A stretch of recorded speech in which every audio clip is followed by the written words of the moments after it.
नमस्कार, मैं ओम प्रकाश यादव। आप सब लोगों का स्वास्थ्य से समृद्धि की अनवरत चल रही यात्रा के अगले पड़ाव पर आपका स्वागत करता हूँ।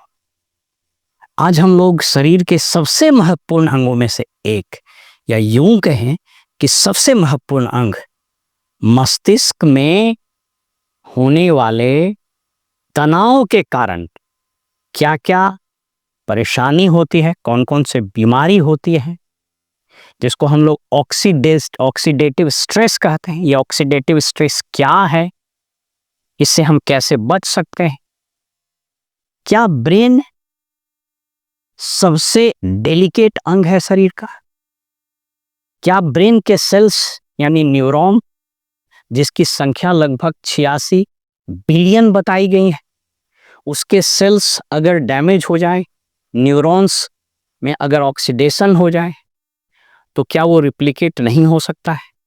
कौन कौन सी बीमारियां हैं जो ब्रेन में ऑक्सीडेशन के कारण होने वाले दुष्परिणाम के कारण होते हैं, उन सब की चर्चा करते हैं। तो आइए देखते हैं ऑक्सीडेटिव स्ट्रेस, न्यूट्रिशन, योग एंड रोल ऑफ एंटीऑक्सीडेंट्स। दोस्तों, मेरा नाम ओम प्रकाश यादव है और आज जिस विषय पर हम चर्चा करेंगे वो विषय हर व्यक्ति के लिए न सिर्फ महत्वपूर्ण है बल्कि जीवनदायिनी भी है, जिसके बगैर आप जीवन की कल्पना ही नहीं कर सकते हैं, एक सार्थक जीवन की कल्पना नहीं कर सकते हैं। और हम आज बात करेंगे आपसे ब्रेन की। आपके सामने जो स्लाइड दिख रहा है, ऑक्सीडेटिव स्ट्रेस एंड ब्रेन, ये एक ऐसा विषय है जिसके बारे में आप जानना चाहें न चाहें, सुनना चाहें न चाहें, कुछ करना चाहें न चाहें, यह अनवरत, शाश्वत, निरंतर, सतत आपके जीवन के साथ चलता रहता है। कदाचित जब आप सोते हैं तब भी आपका मस्तिष्क चलता रहता है, जब आप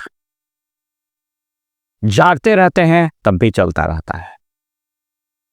इनफैक्ट कहते हैं कि जब मृत्यु होती है तो जीवन की लीला समाप्त होने के उपरांत कुछ समय तक भी ये ब्रेन चलता रहता है। So brain is so important. आज हम लोग इस पर पूरा होलिस्टिकली तो बात नहीं कर सकेंगे, क्योंकि यह विषय बहुत बड़ा है, बहुत रोचक है और बहुत स्टार्टलिंग भी है। मैं कुछ आंकड़ों, कुछ तथ्यों, कुछ फैक्ट्स के साथ आपको आज ये बताने का प्रयास करेंगे कि क्या हम लोग ब्रेन के बारे में जितना सोचना चाहिए, जितना करना चाहिए, उतना करते हैं। क्या ब्रेन का न्यूट्रिशन, न्यूट्रिशनल सप्लीमेंट्स, योग, एक्सरसाइज, खुश रहने, आपके वातावरण, आपके एम्बियंस के साथ कुछ प्रभाव है, कुछ संबंध है?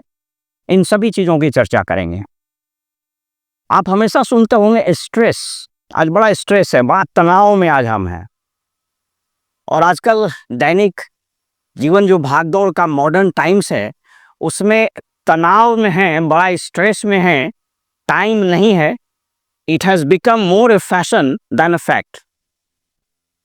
आपके पास समय है या नहीं है ये तो नहीं मालूम, लेकिन आप ये बोल करके कि मेरे पास समय नहीं है, ये जतलाने की कोशिश करते हैं कि कदाचित आप बहुत महत्वपूर्ण व्यक्ति हैं। बेशक आप बहुत महत्वपूर्ण व्यक्ति हैं, लेकिन आपके पास अगर समय नहीं है, यह कह देने मात्र से आपके ब्रेन में ऑक्सीडेटिव स्ट्रेस आने लगता है। So what is oxidative stress, इसको पहले समझ लीजिए। ये बड़ा वैज्ञानिक टर्म है और इस शब्द को सबसे पहले एक बहुत बड़े जर्मन साइंटिस्ट ने इस वर्ड को कॉइन किया था, और बहुत हाल का ये वर्ड है। 1985 में एक जर्मन साइंटिस्ट थे, उनका नाम था डॉक्टर हेलमुट साइज। उन्होंने इस वर्ड को कॉइन किया था, ऑक्सीडेटिव स्ट्रेस। ये ऑक्सीडेटिव स्ट्रेस, आपको आश्चर्य होगा कि इस वर्ड के कॉइन करने से पहले हमारे आयुर्वेद में इसकी चर्चा है, और आयुर्वेद में इसका नाम था कफ पतवा। माने पत्ते की तरह कांपना, कपपतवा भी उसको बोलते हैं। बार उस पर हम आगे से बात करेंगे कि ऑक्सीडेटिव स्ट्रेस है क्या, इसको पहले थोड़ा समझिए और इसके आंकड़ों को समझिए। इंडियन एक्सप्रेस में छपी खबर के अनुसार अभी लगभग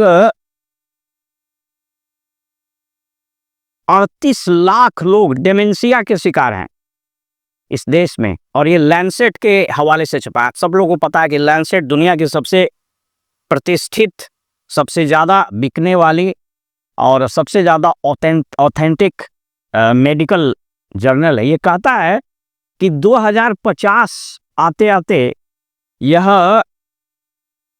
इसकी संख्या लगभग 3 गुना बढ़ जाएगी। भारत में भी ये बहुत तेजी से फैल रहा है। आप सब लोग जानते हैं कि एजिंग के साथ डेमेंशिया आता है, लेकिन वही एक कारण नहीं है। एजिंग के साथ ही डेमेंशिया ने उसके और बहुत सारे कारण हैं।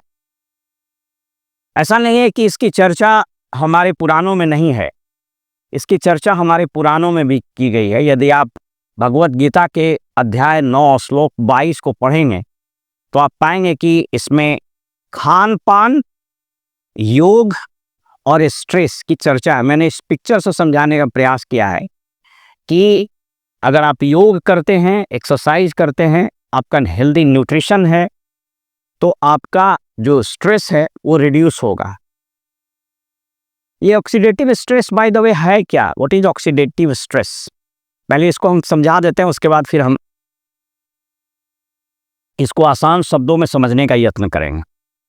कहता है कि ऑक्सीडेटिव स्ट्रेस, आई होप मेरी आवाज़ आ रही होगी, रेगुलर थोड़ा इंटरनेट स्टेबल हो जाता है, तो जब रुकेगा तो somebody should tell me. Oxidative stress occurs when there is an imbalance between free radical, free radicals को मेडिकल टर्म्स में बोला जाता है ROS, reactive oxygen species, and the body's ability to neutralize them with antioxidant. इसको कुछ नहीं ऐसे समझिए कि आपके घर में खाना बनता है तो धुआं निकलता है। अगर लकड़ी के कोयले में आप खाना बनाते हैं तो राख निकलता है, तो जो राख है वो फ्री रेडिकल है, और उसको जो आप साफ कर देते हैं वो एंटीऑक्सीडेंट। तो आपके शरीर में निरंतर काम होते रहता है, सेल रोज काम करता है, और जिन भी काम होता है तो उसमें ऑक्सीजन खर्च होता है, और जब ऑक्सीजन खर्च होता है तो फ्री रेडिकल बनता है। ये अजीब विडंबना है कि जिस ऑक्सीजन को हम प्राणवायु कहते हैं, वही ऑक्सीजन हमारे शरीर के, हमारी मृत्यु का कारण भी बनते हैं। कदाचित इस शब्द को पहली बार जिस वैज्ञानिक ने डिफाइन किया, और एक बहुत शानदार शब्द है मेडिकल में, आप अगर उसको फर्दर भी पढ़ना चाहें तो पढ़ सकते हैं, उसका नाम है ऑक्सीजन पैराडॉक्स। धर्मशास्त्र कहते हैं कि जीवन में जो प्राण देता है, जो जीवन देता है, वो कई बार वही मृत्यु का कारण भी बनता है। भोजन जीवन देता है, लेकिन ज्यादा ठोस के खाइएगा तो वही मृत्यु का कारण भी बनेगा। काम करना, एक्सरसाइज करना जीवन देता है, लेकिन एक बार डॉक्टर वीरेंद्र ने बताया ना कि यूसेपेड अगर आप ज्यादा करते हैं तो ये आपकी मृत्यु का कारण भी बनता है। ऑक्सीजन के साथ भी यही है। और एक वैज्ञानिक थे डॉक्टर एफ उर्सिनी और केल्विन डेविस, इन लोगों ने 1995 में एक किताब ही लिख दी है इस पर, उसका नाम है ऑक्सीजन पैराडॉक्स। कि ऑक्सीजन पैराडॉक्स क्या है कि जिस ऑक्सीजन के बगैर आप चल नहीं सकते हैं, वही ऑक्सीजन आपके शरीर में फ्री रेडिकल्स बनाते हैं, और फ्री रेडिकल्स को न्यूट्रलाइज करने के लिए प्रत्येक सेल में इनहेरेंटली भगवान ने प्राकृतिक रूप से एंटीऑक्सीडेंट्स दिए हैं, वो उसको न्यूट्रलाइज करते हैं। लेकिन जब न्यूट्रलाइज नहीं हो पाता है, या फ्री रेडिकल्स ज़्यादा बनते हैं और आपके शरीर कम एंटीऑक्सीडेंट्स बनाते हैं, या आप कम सप्लीमेंट्स के रूप में लेते हैं, तो वो ऑक्सीडेटिव स्ट्रेस आपके ब्रेन को हानि पहुंचाते हैं। सब चीज़ को हानि पहुंचाते हैं, लेकिन ब्रेन को ज़्यादा हानि पहुंचाते हैं। खास करके डीएनए, प्रोटीन और लिपिड्स, सेल मेम्ब्रेन, इसको डैमेज पहुंचाता है स्ट्रेस। इसकी चर्चा मैंने की थी। जर्मन बायोकेमिस्ट, इसने 1985 में ऑक्सीजन पैराडॉक्स के बारे में बताया था। लेकिन कहता है कि ऑक्सीजन पैराडॉक्स यानी जो आपको फ्री रेडिकल्स पैदा होता है उसमें सबसे ज्यादा एंटीऑक्सीडेंट जो काम करता है glutathione, selenium, vitamin E and carotenoids हैं। ये बहुत मदद करते हैं। ये देखिए आपके शरीर के सबसे महत्वपूर्ण अंग ब्रेन के अंदर का एक फोटोग्राफ है। जो छोटे छोटे आप पार्टिकल्स देख रहे हैं जो आपस में कनेक्टेड हैं, इसको न्यूरॉन्स बोलते हैं। न्यूरॉन्स, इसको थोड़ा सा समझिए। बहुत इंटरेस्टिंग फैक्ट एक आपको बताते हैं, बहुत इंटरेस्टिंग फैक्ट। ये आपको 2009 के पहले दुनिया ये मानती थी कि इंसान के ब्रेन में लगभग 100 बिलियन न्यूरॉन्स यानी 100 बिलियन सेल्स होते हैं। इसको ध्यान से सुनिएगा, you will find a very startling fact out here. बहुत जबरदस्त आपको सोचना यहां मिलेगी। इस फिगर को गौर से देखिए, न्यूरॉन्स को। 2009 में ब्राजील की एक न्यूरो साइंटिस्ट, उनका नाम है डॉक्टर सुजाना हरकुलानो हाउजेल, एक जर्मन साइंटिस्ट है। उन्होंने ब्रेन के सेल्स के टिश्यूज के सेल्स को निकालकर उसकी काउंटिंग की और पाया कि एक हेल्दी ह्यूमन ब्रेन्स में लगभग 86 बिलियन न्यूरॉन्स होते हैं, 86 बिलियन। और उस न्यूरॉन को सपोर्ट करने के लिए उतनी ही संख्या में सपोर्टिंग सेल्स होते हैं, उसका नाम है ग्लायल। आप इसको एकदम अच्छे से समझाते हैं। ग्लायल क्या है? प्रत्येक न्यूरॉन का एक पीए है, समझ लीजिए। जैसे होता है ना, हाकिम लोगों का पीए होता है, joint secretary, additional secretary, chief secretary, मुख्यमंत्री का एक पीए होता है। तो ब्रेन का न्यूरॉन निर्बाध रूप से फंक्शन करता रहे, अच्छे से वो काम करता रहे, इसलिए उसके स्वास्थ्य के ख्याल रखने के लिए भगवान ने ब्रेन में एक और सेल दिया है और उसका नाम है ग्लायल। उसकी संख्या भी 86 बिलियन है। दोनों को जोड़ दीजिए तो 172 बिलियन सेल्स आपके ब्रेन में हैं। लेकिन भाई साहब, क्या हम अपने ब्रेन को, इस 172 बिलियन सेल्स को न्यूट्रिशन देते हैं?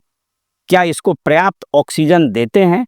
क्या इसके पर्याप्त जो राख बन रहा है, जो रोज आप सोचते हैं, तनाव देते होता है, चिंता होता है, उसके कारण जो राख बन रहा है, ऑक्सीडेटिव स्ट्रेस हो रहा है, उसको क्लीन करने की व्यवस्था करते हैं? शरीर के अन्य भाग भी बड़े महत्वपूर्ण है, लेकिन ब्रेन सबसे महत्वपूर्ण है क्योंकि यही सबको कंट्रोल करता है। ऑक्सीडेटिव स्ट्रेस से हमेशा ब्रेन तुरंत डैमेज क्यों हो जाता है? देखिए, एक तस्वीर ये लिया गया है एक बहुत हाई रेजोल्यूशन माइक्रोस्कोप से, जिसमें ब्रेन के अंदर, जो स्कल के अंदर जो ब्रेन है उसका तस्वीर है। कहता है जो ब्रेन है आपके शरीर के 20% ऑक्सीजन को सिर्फ अकेले यही कंज्यूम करता है। इसलिए देखिएगा कि आप जहां जाइएगा पहाड़ों में, जहां या ऊंचाई पर, तो जहां ऑक्सीजन की कमी होगी तो सबसे पहले आपका माथा में दर्द होना शुरू हो जाएगा। आपको अगर ऑक्सीजन की कमी महसूस होगी या ज्यादा पॉल्यूशन होगा तो उससे सबसे पहले वो ब्रेन में असर करता है। Brain rich in polyunsaturated fats, आप हम लोग का जो सैल्मन ओमेगा है उसमें एक फैटी एसिड है, उसका नाम है DHA, डोकोसोहेक्सानोइक एसिड। ये ब्रेन का मैक्सिमम पोर्शन उसी DHA से बना हुआ है और ये हाईली ऑक्सीडेटिव इन नेचर है। जो फैटी एसिड्स होते हैं वो तुरंत ऑक्सीडाइज हो जाते हैं। इसलिए आप देखेंगे कि जो ओमेगा सैल्मन ओमेगा है उसके ऊपर जो जेल है, उस जेल का नाम है अल्फा डी टोकोफेरोल, वो उसको प्रोटेक्ट करते हैं। सबसे मजेदार बात यहाँ यह है कि भगवान ने हर सेल में डिफेंस मैकेनिज्म दिया है, हर सेल अपने आप एंटीऑक्सीडेंट बनाता है। लेकिन आपको जान करके आश्चर्य होगा कि ब्रेन के सेल्स सबसे कम एंटीऑक्सीडेंट बनाते हैं। इसलिए ब्रेन इज मोर ससेप्टेबल, लेकिन brain is most susceptible to stress. क्यों? क्योंकि ये इनहेरेंटली बहुत एंटीऑक्सीडेंट बनाता नहीं है। इसके अलावा एक और बड़ा मजेदार ब्रेन का एक हिस्सा है, आप उसको जानिएगा तो आपको बड़ा अच्छा लगेगा। एक हिस्सा है उस हिस्से का नाम सबस्टैनिया, ध्यान से सुनिएगा, सबस्टैनिया निग्रा उसका नाम है। सबस्टैनिया निग्रा क्या करता है कि आपके शरीर में, आपके जो ब्रेन का सबसे सबसे इंपॉर्टेंट हिस्सा है, वो सबस्टैनिया निग्रा उसको बोलते हैं। वो सबस्टैनिया निग्रा का जो सेल्स होता है वो नॉन रिप्लिकेबल होता है। ये बहुत साइंटिफिक चीज है, लेकिन आपको बिल्कुल आसान भाषा में बताते हैं, और अंतिम होते होते आपको लगेगा कि क्यों vitamin E, vitamin C, carotenoids और बहुत सारे आपको फाइटोन्यूट्रिएंट्स की क्यों जरूरत होती है। तो सबस्टैनिया निग्रा जो पार्ट है ब्रेन का, वो बहुत ससेप्टेबल होता है।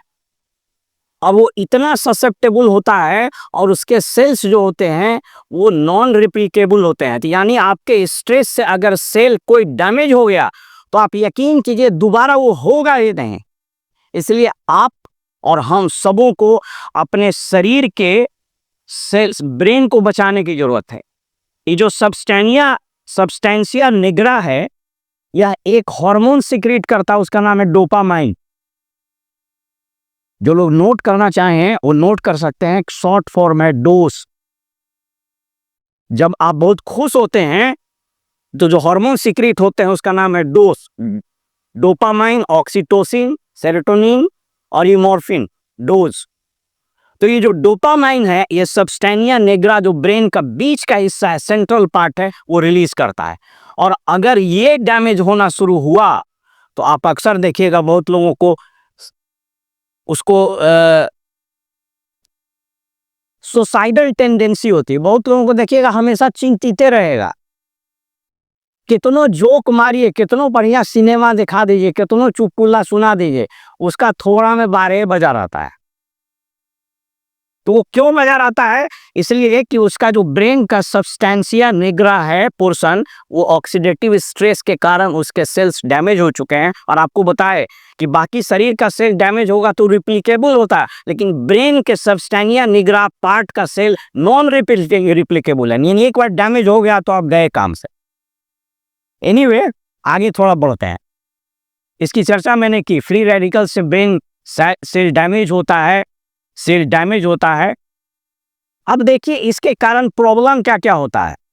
अगर ये समस्या शुरू हुई, आपके ब्रेन में ऑक्सीडेटिव स्ट्रेस हुआ, सेल्स डैमेज होने लगे, क्योंकि सेल नॉन रिप्लिकेबल है, सबसे ज्यादा ऑक्सीजन ब्रेन का सेल ही लेता है, तो इसके चलते बहुत सारी बीमारी होती है।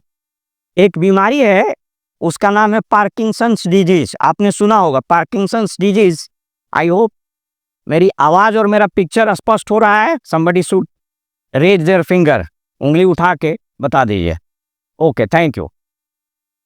पार्किंसंस डिजीज में क्या होता है, हाथों ऐसे ऐसे कांपने लगता है। पार्किंसंस डिजीज बहुत लोगों को देखिएगा। हमारे आयुर्वेद में इसको कहा गया है कंप पपवा या कंप पतवा, पत्ते की तरह कांपता है। पार्किंसंस डिजीज नाम क्यों पड़ा? तो एक साइंटिस्ट थे, उनका नाम था डॉक्टर जेम्स पार्किंसन। 1817 में उन्होंने एक एसे लिखा था, उस एसे का नाम था ऑन शेकिंग पल्सी।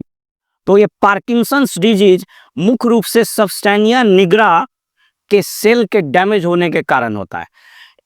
दूसरी बीमारी है अल्जाइमर डिजीज। अल्जाइमर डिजीज से आज की तारीख में इस देश में लगभग 35 से 40 लाख लोग ग्रसित हैं। और मजेदार बात यह है कि देश और दुनिया के जो हाईली प्लेस्ड लोग हैं, जो बहुत पावरफुल लोग हैं, जो बहुत महत्वपूर्ण पदों पर रहते हैं, they are more susceptible to Alzheimer disease. क्यों? क्योंकि उसको सबसे ज्यादा स्ट्रेस होता है। क्यों? क्योंकि वो सबसे ज्यादा ऑक्सीजन कंज्यूम करता है ब्रेन में, सबसे ज्यादा चिंता करता है।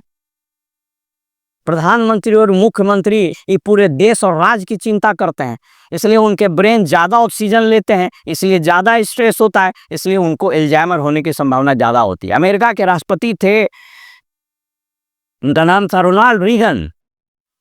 कहता है कि जब उनकी मृत्यु हुई, अल्जाइमर के एडवांस स्टेज से वो ग्रसित थे, जब उनकी मृत्यु हुई तो उनको पता ही नहीं था कि he was the president of United states of America.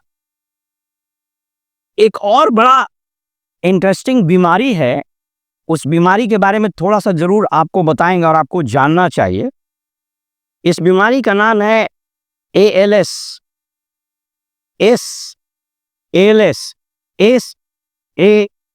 एस्ट्रोफिक lateral sclerosis. ये जेनेटिक डिजीज है। ये जब होगा तो मसल्स क्रैम्प होना शुरू करेगा, घुटने में, पैर में, टखना में आपको स्प्रेन होना शुरू करेगा। आपको हमेशा दर्द रहेगा माथे में, हमेशा चिंता लगी रहेगी। ये सब लक्षण है जो ये बताते हैं कि बीमारी हो रही है। एक नाम है हंटिंगटन्स डिजीज। हंटिंगटन, ये सब इसके कारण क्या होता है कि शरीर का मोटर सेल डैमेज हो जाता है। हंटिंगटन्स डिजीज के बारे में आपको बताते हैं। अक्सर देखिएगा घर में बूढ़ा बूढ़ी किसी बात को लेकर बार बार चिल्लाएगा, अनावश्यक रूप से हंसेगा, अनावश्यक रूप से रोने लगेगा। अगर आप चाहें तो एक पुराना वीडियो देख सकते हैं दिलीप कुमार का। दिलीप कुमार साहब को किसी फंक्शन में, अवार्ड के फंक्शन में ले जाया गया। आप ये वीडियो उपलब्ध होगा, आप देखिएगा यूट्यूब पर। उनको किसी अवार्ड फंक्शन में ले गया।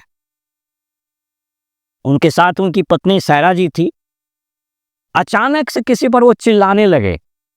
He started crying, he started shouting on someone। वैसा क्यों होता है? वो हंटिंगटन्स डिजीज है जिसके कारण ब्रेन का मोटर सेल्स काम नहीं करता है। वो कहना कुछ चाहेगा, हो जाएगा कुछ, करना कुछ चाहेगा, कर देगा कुछ। ये सब लक्षण है। अगर आप देखिएगा बूढ़ा बूढ़ी सामान उठाना चाह रहा, रखा हुआ है यहाँ पर, ये मोबाइल रखा हुआ है, इसको पकड़ना चाहेगा, हाथ इधर चला जाएगा। इसका मतलब क्या हुआ? मोटर सेल डैमेज हो रहा है। और ये क्यों होता है? उसी ऑक्सीडेटिव स्ट्रेस के कारण। और ब्रेन में और शरीर में आपने पर्याप्त सप्लीमेंट और इन चीज़ों को आपने नहीं लिया। कैसे रोका जा सकता है इसको? और ये आपको बता देते हैं कि जो सेल डैमेज हो गए ब्रेन के, वो नॉन रिप्लिकेबल है। ज़्यादातर सेल्स, खास करके सब्सटेंशिया निग्रा पोर्शन का जो सेल है वो नॉन रिप्लिकेबल है। इसलिए भाई साहब, हम सबों को ये सुनिश्चित करना होगा कि हमारे सेल वो डैमेज नहीं हो। कैसे? तो एंटीऑक्सीडेंट रिच डाइट आपको लेने चाहिए। मैंने चर्चा की एंटीऑक्सीडेंट की। एंटीऑक्सीडेंट के बारे में बता देते हैं थोड़ा सा और। एक बहुत बड़े साइंटिस्ट हुए, उनका नाम था डॉक्टर केनेथ कूपर। उन्होंने एक किताब ही लिख दी है, एंटीऑक्सीडेंट रिवॉल्यूशन। ये डॉक्टर साहब लोग जरूर सुने, क्योंकि डॉक्टर साहब लोगों को अक्सर एक किताब और आप लोगों को पढ़ना चाहिए। ये किताब हम लोग रिकमेंड करते हैं, what your doctors does not know about nutrition may be killing you. और ये किताब खुद एक डॉक्टर ने लिखी है, उनका नाम है डॉक्टर रे डी स्ट्रैंड, MD, US में है। तो ये जो डॉक्टर हैं, इन्होंने किताब ही लिखी है एंटीऑक्सीडेंट रिवॉल्यूशन। आप जान लीजिए कि एंटीऑक्सीडेंट एक क्रांति है। इस क्रांति से अगर आप महरूम हो गए तो आप बहुत चीज से वंचित हो जाइए। इन्होंने एक बड़ी अच्छी चर्चा की है, देखिए। और मजेदार बात, जो हमारा स्वास्थ्य समृद्धि का यात्रा है, वह यात्रा जाने अनजाने, चाहे अनचाहे, अनायास रूप से डॉक्टर केनेथ कूपर की लिखी गई इस किताब पर ही आधारित है। इन्होंने लिखा है 4 steps of life, 4 simple steps of life. In fact doctor Kenneth Cooper ही एक व्यक्ति है जिन्होंने एरोबिक शब्द का इजाद किया है। ये कहते हैं कि सबसे पहले आपको एक्सरसाइज, चाहे वो एरोबिक्स हो, योगा हो, हम लोग योगा करते हैं, मॉर्निंग इवनिंग वॉक करते हैं, पहला step. Second step, a good nutritious balanced diet, second step. Third step एक शब्द है, स्ट्रेटेजिक एंटीऑक्सीडेंट सप्लीमेंट। आपको स्ट्रेटजी बना के एंटीऑक्सीडेंट्स के सप्लीमेंट्स लेने चाहिए। कौन कौन से, कहाँ सप्लीमेंट होते हैं, आगे उसकी चर्चा कर देते हैं, इतना छोटे समय में बताना संभव नहीं है। और चौथा वो कहते हैं कि स्ट्रेस मैनेजमेंट के लिए एडिक्वेट स्लीप। कितनी बार चर्चा हुआ है, जय झा जी ने तो पूरे स्लीप पर एक पूरा एक सेशन ही लिया था। तो ये 4 स्टेप हैं, एक्सरसाइज यानी एरोबिक्स या योगा, और आप इस केस में जो कर सकते हैं। दूसरा है बैलेंस्ड डाइट, न्यूट्रिशियस डाइट। तीसरा है strategic antioxidant supplements, and fourth is adequate sleep. अब कैसे हम लोग उसको रोक सकते हैं, कम कर सकते हैं? एंटीऑक्सीडेंट रिच डाइट लीजिए, फ्रूट्स, वेजिटेबल्स, नट्स, टर्मरिक, हल्दी का प्रयोग करिए। खास करके जो हल्दी का जो वो आता है उसको उसको नॉट पाउडर, उसको पीस करके लीजिए। Green tea is very good for, it is a very good antioxidant. खास करके इसमें कैटेचिन और थियाफ्लेविन नाम का 2 फाइटोन्यूट्रिएंट्स पाए जाते हैं। एक प्रोडक्ट है न्यूक्लाइड का green tea, protein with green tea, उसमें कैटेचिन एंड थियाफ्लेविन्स होते हैं।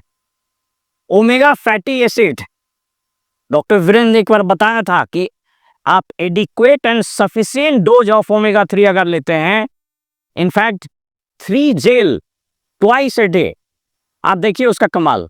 Fish oil, flax seeds, regular physical activity and enhanced antioxidant defence. हमेशा याद रखिए, एंटीऑक्सीडेंट को भाई साहब मजाक में मत लीजिए। बहुत लोग बोलेगा कि बहुत बोकराती पड़ता है, सब थोड़ा सा पढ़ लिया है। पहले के समय में हम लोग एंटीऑक्सीडेंट यूं ही ले लेते थे। गए अमरूद तोड़ के खा लिए, गए आम तोड़ के खा लिए, गए खेत से गाजर निकाल के खा लिए, मूली उखाड़ के खा लिए। वो वो तो मिलता नहीं है, इसलिए आपको स्ट्रेटेजिकली इन चीजों को लेना पड़ेगा। Mental wellness, reduce stress, improve sleep, these lifestyle habits can delay and reduce the risk of neurodegenerative conditions. इन बीमारियों को बोलते हैं। ये मैंने एक पिक्चर ड्रॉ करके आपको दिखाने का प्रयास किया है। Role of nutrition in reducing oxidative stress in the brain.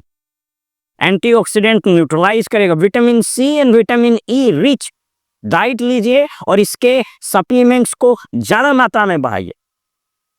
मैं आपको एक शब्द और बता देता हूं। एक बहुत बड़े साइंटिस्ट हुए, उनका नाम हुआ डॉक्टर लाइनस पॉलिंग। उनकी मृत्यु हो गई। उन्होंने जीवन भर विटामिन सी पर काम किया and he was the only scientist in the world who received 2 Nobel prizes for 2 different things individually.